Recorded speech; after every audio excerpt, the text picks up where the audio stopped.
work at a nonprofit or with a nonprofit, the next 10 minutes will change your life.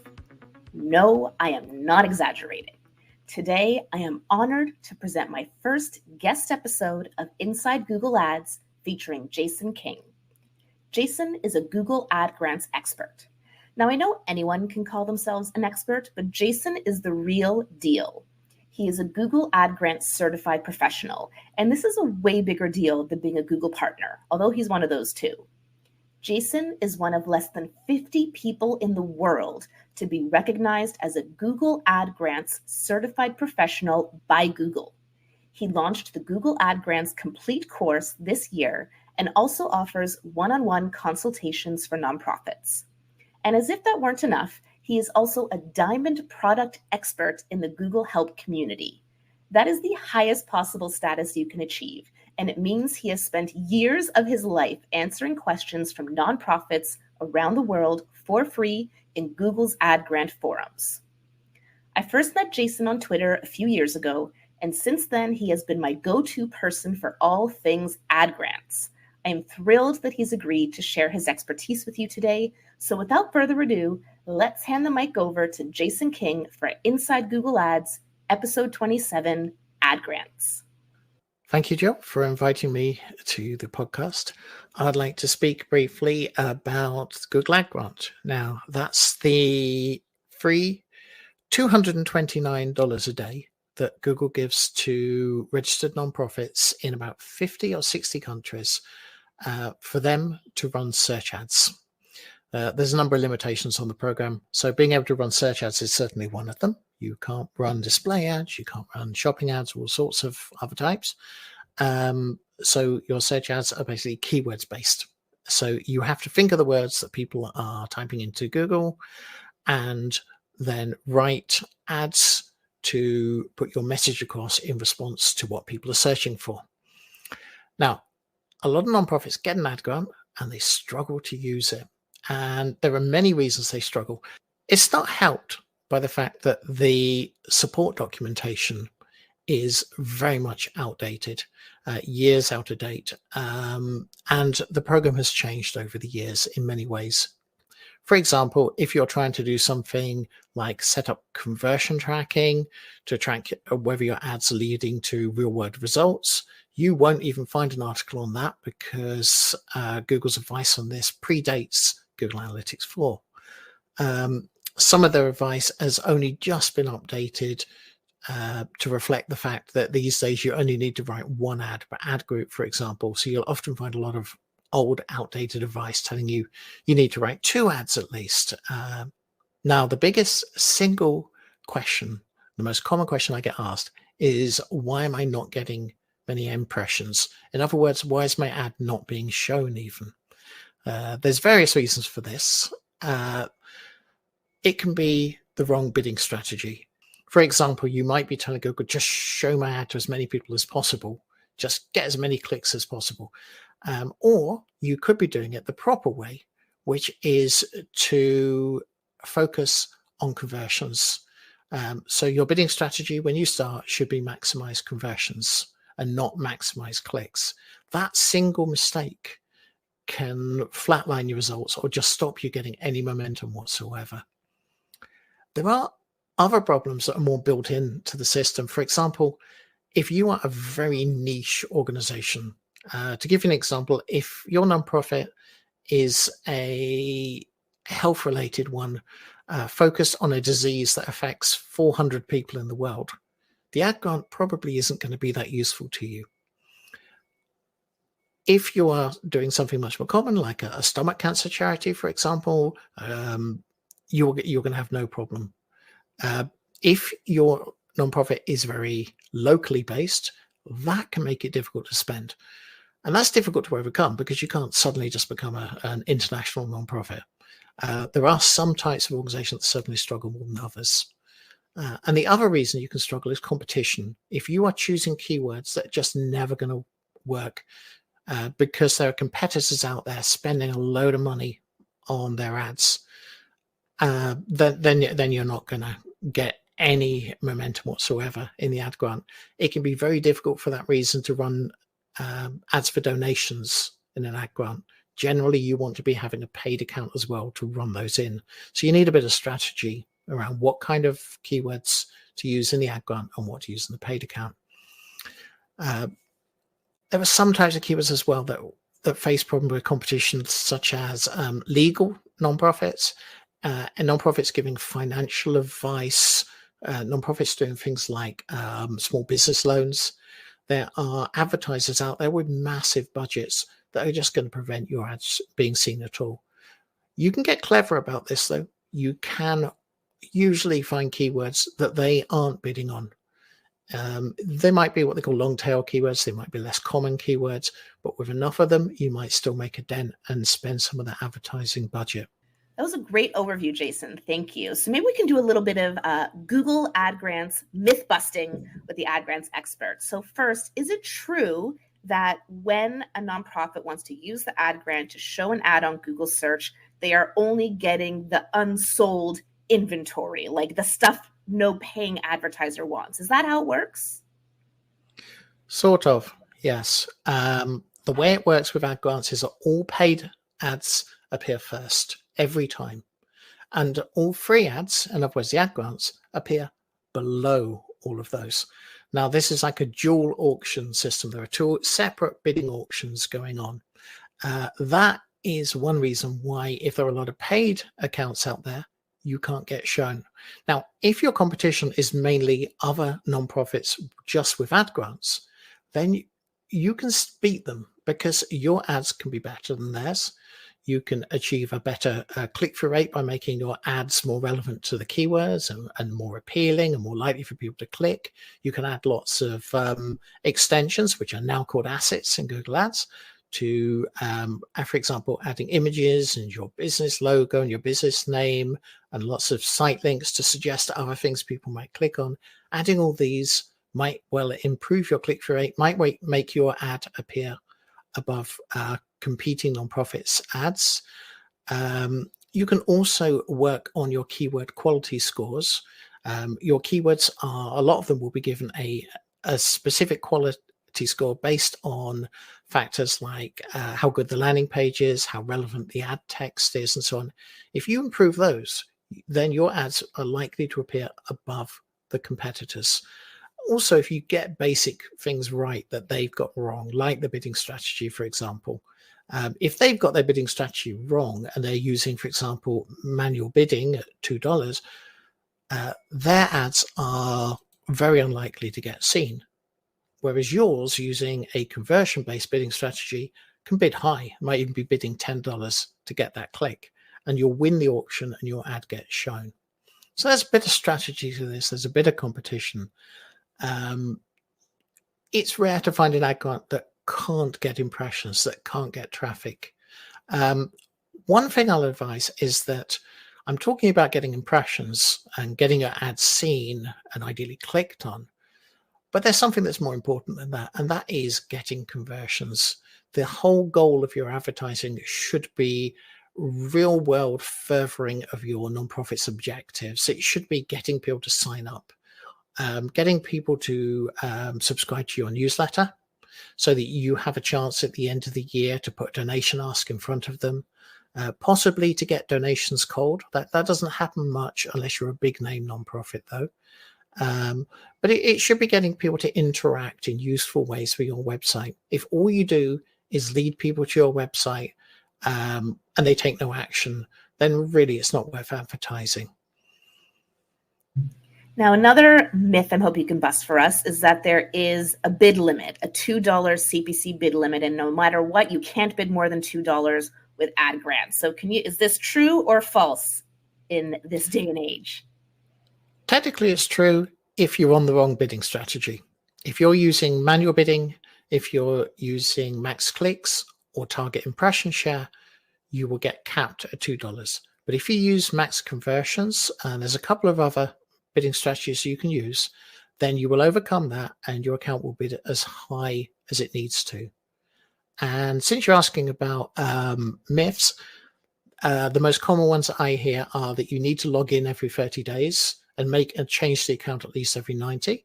That was a rule about 6 or 7 years ago.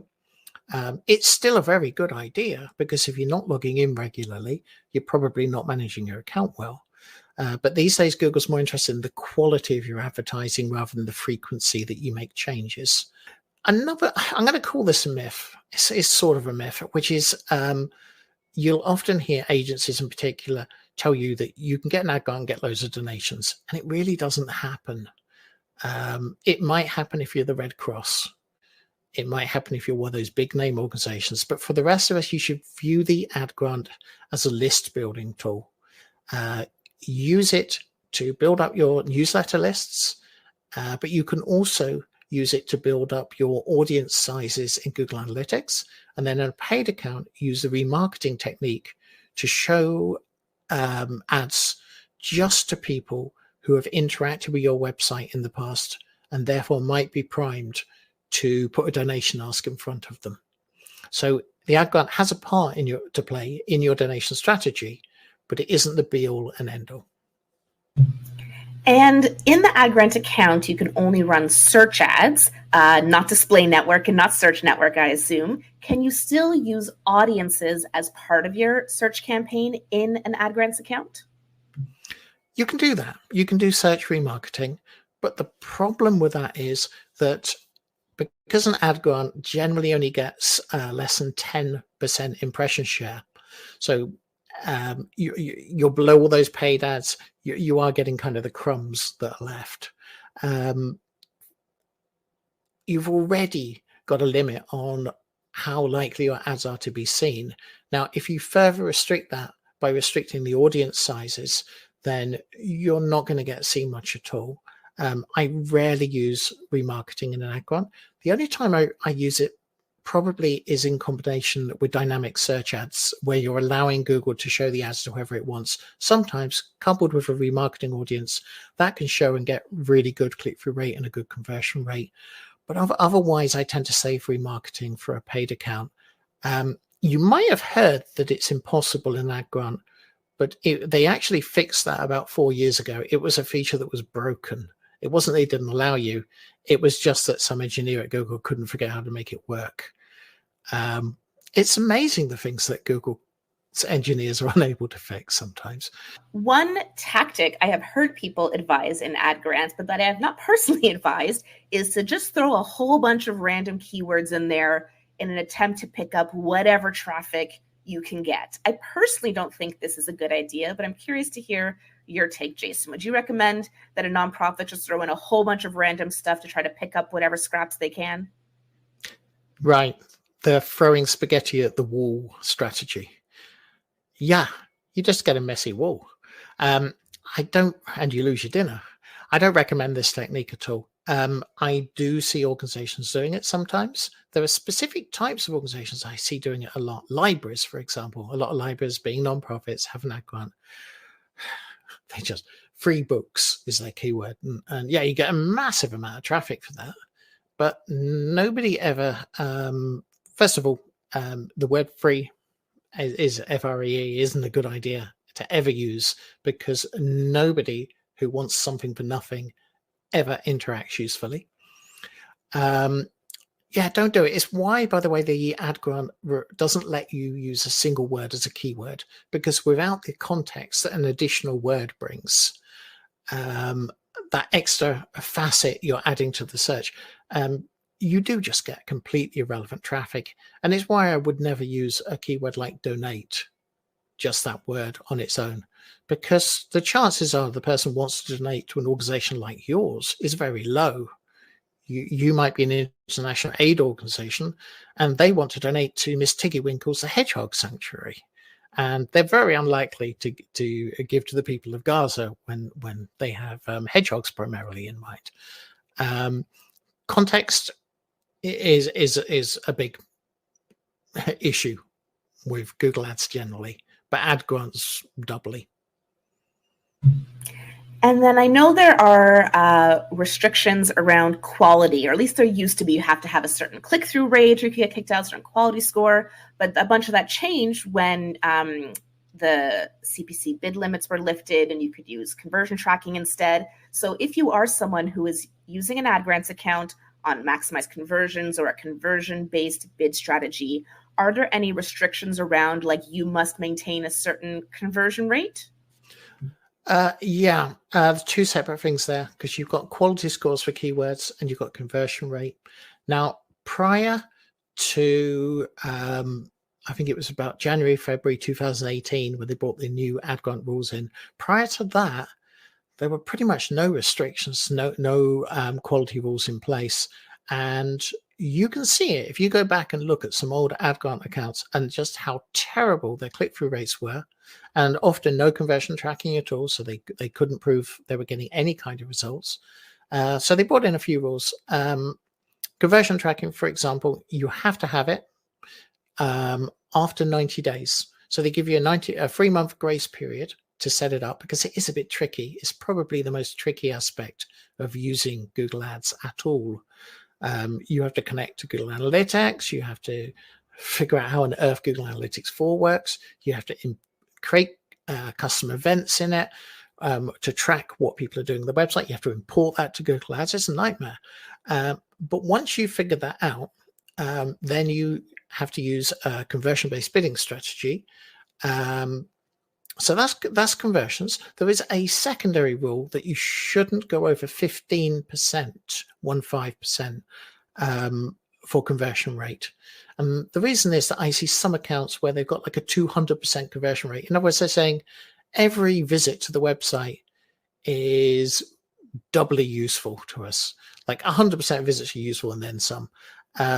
With conversion tracking, you can really kind of overcount useful visits. So what they're doing with that rule is forcing you to focus your advertising on the 10% of most useful, most interactive visits to your website, so the system can learn from them and improve results based on your top visits.